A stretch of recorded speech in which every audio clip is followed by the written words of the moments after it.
fine Wednesday. First of all, you're welcome, Yankee fans. I'm convinced that yesterday you and I saying, boy, it's mysterious. The Yankees haven't talked in a week. Well, guess what? They're going to talk tomorrow. So we may have had something to do with that.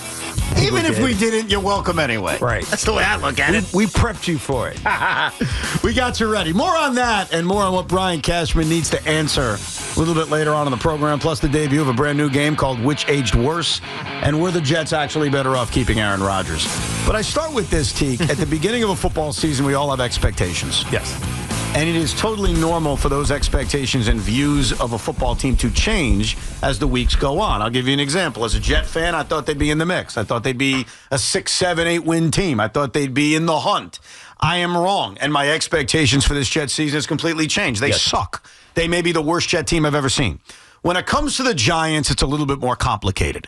They are 2-4. Mm-hmm. They're trending the right way. But more importantly, the Jaxson Dart era has arrived, which I'm not sure we were positive was going to happen this quickly. Yeah, you and I thought it shouldn't happen this quickly. No doubt. Let Russell Wilson take the lumps or win games or whatever the heck it may be. Let Jaxson Dart sit and learn and eventually take the helm at some point in the future. And obviously that didn't happen. He's been the starting quarterback for 3 weeks. The Giants have won 2 of those games, and those 2 wins are against pretty good teams, despite their recent struggles like the Eagles and the Chargers. So I have gotten the vibe around town that the expectations and the belief in the Giants have changed dramatically over the last few weeks. I can only speak for myself. I'm in the same place. Like, to me, they're a more talented team than they were a year ago. I feel good about their future with Jaxson Dart as quarterback, but I still kind of sense they're a 5-win team that's not really going to be in a playoff race. I will give you this caveat, though, Teak, because I'm open-minded and I can see the future. If somehow the Giants go to Denver on Sunday, and I don't think they will, but let's just say they go to Denver on Sunday and somehow survive the thin air, survive that kick-ass defense, and they somehow escape with a victory, and they're a 3-4 team going into their rematch with the Eagles, then I will raise my hand and say, wow, this entire season is different. Yeah. But for now, for me at least, and I'm curious how the Giant fan feels, I still kind of have that same... they're a 5-win team vibe. Well, I think the expectation has certainly shifted. One, because you're not going into every game like we were a year ago, especially at the end when guys were beat up, saying this is not a professional football team. This is a bunch of, maybe backups that are trying to masquerade as a professional team, and they're not competitive on Sundays. You know this Giant team is going to be competitive this year. And whether it's offensively Jaxson Dart and Cam Scatterbo or defensively Brian Burns and all those guys getting after the quarterback, you know that they're going to be competitive. But I think the thing that is still waiting for us to, fully grasp is, can this team consistently beat good teams and be in games like that? And so, because we saw this against a bad team against the Saints. We saw them revert to crap. You know what I mean? It felt like it was like that. Rookie's rookie. Yeah, rookie's rookie. Or, you get beat on an 87-yard touchdown pass when you, misplay or misread a defense or misplay a defense, whatever it may be, what Tyler Newman did when he got beat. And so, the consistency's not fully there yet. But you bring up an interesting point about this week, because Denver is tough. Yeah. And I'm not talking about the team. Vance Joseph is awesome.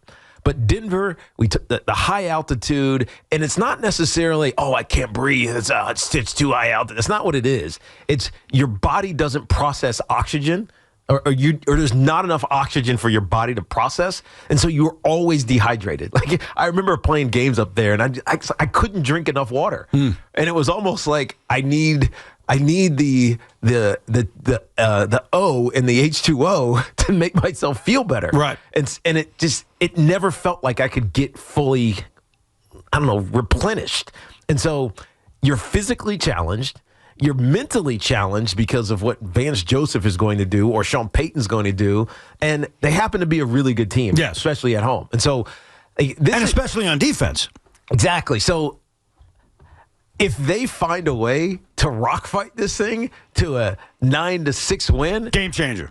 You know what I'm saying now? What? I'm saying this team has the character to fight any adversity. Absolutely. Physical, mental, whatever. They're not shying away from their moments. And so I need to see that because right now I'm with you. It's like, man, the expectation has changed. I expect Jaxson Dart to be good. I expect this defense to be good.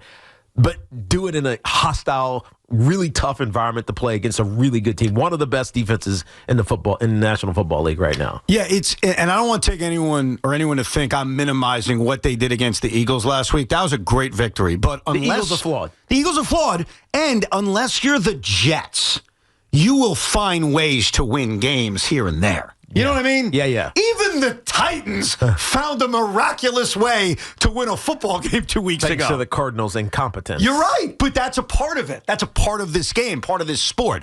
So I don't want to take away what they did against Philadelphia because they ended up kicking that ass. Or even what they did against the Chargers 3 weeks ago, 2 weeks earlier. But I guess for me, as a skeptic, call me a giant skeptic, is I just need to see more. Because what I can't forget about, as good as the Eagle win was and as good as the Charger win was, what happened in New Orleans. Yeah. What happened in New Orleans is why I still sit here in the middle of October and say, yeah, there's more excitement because of the young quarterback, but they're the same team that's going to find a way to lose 11 or 12 games. Look, the Giants are not in a playoff conversation yet. I mean, Not yet. If they win another game, we'll start saying that because there'll be a lot of 3-win teams that are still hanging around. But if the Giants start playing well, win this game in Denver, do whatever they do and beat Philly again, and all of a sudden, come December, you're saying, man, the Giants team might make the playoffs. They're going to rue the Saints game. Oh, absolutely. You look back at that. That's the one you're going to look back And I wouldn't even say the Dallas game because you know why? I think I would look at the first 3 losses against Washington, Dallas, and Kansas City and just say it was the PJ era. It was pre-Jaxson Dart. And any little thing that changed in one of those 3 games could very well have changed the decision to go to Jaxson Dart. Like if they beat the Dallas Cowboys in week 2, I'm not sure they're making a change in week 4. So I would exclude those games as the games I rue. Right. The Saint game you're spot on about. Because that's the one that just frustrates you when you think about it. Well, for me at least, I'm one person, and we'll hear from Giant fans 888-808-1019, and I'm being an IFO when I say this.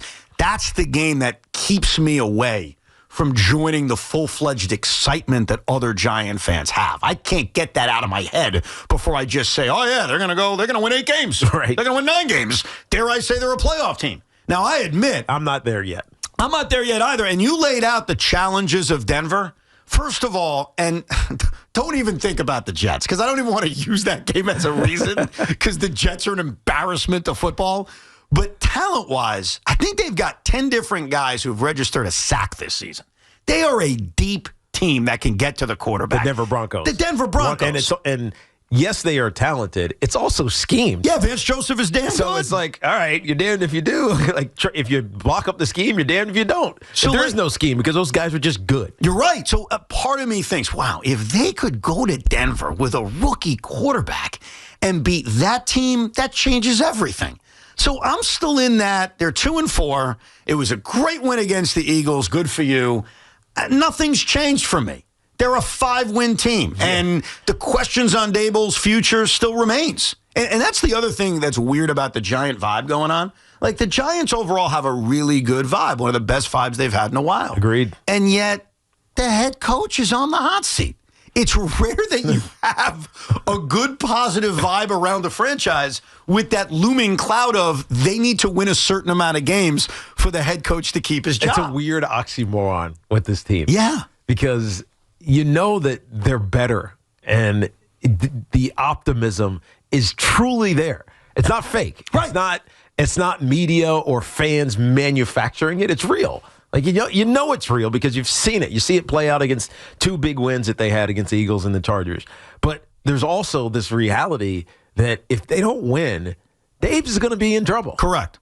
And it's weird to think that way. And if you look, and I know I said this a lot before the season, but this is a part of why I thought the Giants were an 11-loss, 12-loss team. The schedule continues to be really tough. And if you look at this game in Denver and next week in Philly and the Niners and even the Bears who are playing well, the New York Giants, I look at this schedule, I don't see them being favorites in any game. Like, literally. I'm just being honest. Like, they're underdogs by a touchdown against Denver. Yeah, I don't think that matters anymore. It doesn't matter in terms of, like, can they win a game, but in terms of winning enough games, it shows you that while they're better. But that'll slip. If they find a way to win another one of these not supposed to win against a good team games, could be Denver, could be somebody else. If they find a way to do that, I think they'll start being less big underdog. Well, yeah, because they would be winning more games. Like, right. I'm agreeing with you, but are they going to win those games? You know what I mean? Like, yes. That's the challenge. But I look at the schedule right now, and other than you want to tell me in Vegas, week 17, like, they are underdogs by a pretty good number in just about every one of these games. Like, they're a touchdown underdog against Denver. The line against Philly, no matter what the Eagles even do against the Vikings, is going to be 9-10 points. It's already 7.5 right now. It's only 7.5. Yeah. I'm surprised by that. So the line in Denver is the same as the line in Philadelphia. I found that surprising. But hey, I guess you're right. It could change. It could get even better. You look at home against the Niners, that could be favorites in that game. At Chicago, that could be favorites in that game. Home against the Packers, they're not going to be favorites in that game. And that's why I'm still skeptical. Like, I'm happy for you, and I don't want to minimize anything about those wins against the Chargers and the Eagles, because both those wins are badass. Huge. Like, literally, there's nothing to take away from it. But they're also at home. They're at home. You're right. And this is the challenge of doing it on the road. So you're kind of with me that it's better, the vibes are better. No, the vibes are definitely better. better. You still feel the same way about that. Well, I hate to be this guy, because I know that there is so much optimism from Giant fans. But it is... Still prove it to me. I agree. You still got to show me. I agree. I am not giving anyone, Dave's Jaxson Dart as a rookie, not in his future, but just as a rookie, any of those guys the benefit of the doubt until I see it consistently. I agree, because they are likelier than not to be a 2-6 team going into their game against San Francisco. That is the likeliest scenario that's who they are. Now, Sean, you cried last week. Yes. So I assume that those tears have led to a new belief and a new confidence. Has your belief in this team changed? Well, I think that's a convoluted question. The belief in, do I think this is a playoff team? No. And I didn't feel that way when I was crying tears of joy. But do I think that we've at least graduated to the point where I have no idea what the hell is going to happen on Sunday, where I used to know what the hell was going to happen on Sunday. So I'm just taking that. That is my honest feeling on this, and I'm accepting that. I'm accepting that this is still a rookie quarterback who lost his top receiver for the year, and that he's going to have mistakes, and he's probably going to throw a couple picks like he did in New Orleans at some point, if not this week, versus a great defense. But what is giving me more hope and optimism isn't just the vibe and the energy. It's that, man, when they lost that game in New Orleans, you had an embarrassing quarterback like Spencer Rattler call out the defense of the New York Giants all week long saying they disguised nothing. And then the Giants had some kind of players meeting with Shane Bowen, and suddenly the defense looked completely different with Philadelphia. Right. And while everything has been sexy and talking about Cam Scatterbo and talking about Jaxson Dart, the real reason this Giant team can change and can win these games, and what's giving me real optimism is, man, they play defense like that, like they did versus the Philadelphia Eagles, versus teams that have worse offenses like the Denver Broncos. That is how the pendulum can start to swing for this Giant team. So I don't know if they're going to win Sunday, but if they do, I think it's going to have a lot to do with the growth of this defense now, more so than the talking points about the quarterback and star running back. It's actually well said that we would go into Sundays knowing the deal. They're going to get their ass kicked, and it's probably going to be embarrassing. Unless they get lucky. That's like where we are as Jet fans. Like, we go in every Sunday like, yeah, we're going to lose. Just a matter of what embarrassing thing is going to happen. You're now going into Sundays with a, hey, you never know. Right. You got that you never know feel to it. And I buy that. And I think that is a major step up from what we've seen the last couple of years. But I think at the end of the day, because we always sit here in August and early September and say, hey, how many wins is this team going to have? How many wins is that team going to have? And we know that there are going to be bumps along the way. There are going to be weird roller coaster rides along the way. But what number are they going to get to? Yeah. And as we sit here at 2-4, I still think that number is 5. Well, there needs to be a critical mass of players on that team that you know what you're getting every single Sunday. You know. I remember when I found this, and I felt it in myself, where I knew that my teammates could count on me doing X, Y, or Z every Sunday. And there was a point where there was a whole bunch of us. I knew that David Deal. I knew that Richie Soyberg. I knew that Snee and O'Hara and Kareem McKinnon. I knew that they were all giving me the same thing every Sunday. And when you get that with enough of the team, then you know you can win. The Giants aren't quite there yet. I think they're getting there. But I need to see that I can get this every weekend, mostly from Jaxson Dart. I think we're there with Andrew Thomas because he's proven it week in and week out. Maybe a little premature, but I'm going to say we're probably there with Cam because he's just who he is. He's going to grind himself into, I don't know, into success, however he's going to do it. Have we gotten to that point where you can just call him Cam? Like, there is still Cam Schlittler and Cam Thomas in this town. Cameron. I'll call him Cameron. You go Cameron? He calls himself Cameron, by the way. All right, fair enough. Cameron Scattaboo. I think I'm there with Brian Burns. Probably there with Dex, even though he got a slow start. But I'm going to say we're there with Dex. But who else is it? Well, I'm there with, if you've mentioned his name, I apologize. My brain can somehow flicker out. Uh-huh. I'm there, and I've always been there when he's on the field with Andrew freaking Thomas. Yeah, exactly. Because that's a beast right there. And he's going to probably have to challenge Nick Bedito on Sunday. Right. And how's that going to go? He made the last guy retire. Yeah, I think he hasn't had a problem with anybody yet. So I think he'll be fine. But Nick usually lines up offensive right, so we'll see. But I think you need about 5 more guys before you can start saying, yeah, they can beat a good team on the road. We'll get to your calls coming up, Giant fans. Has the vibe and expectations completely changed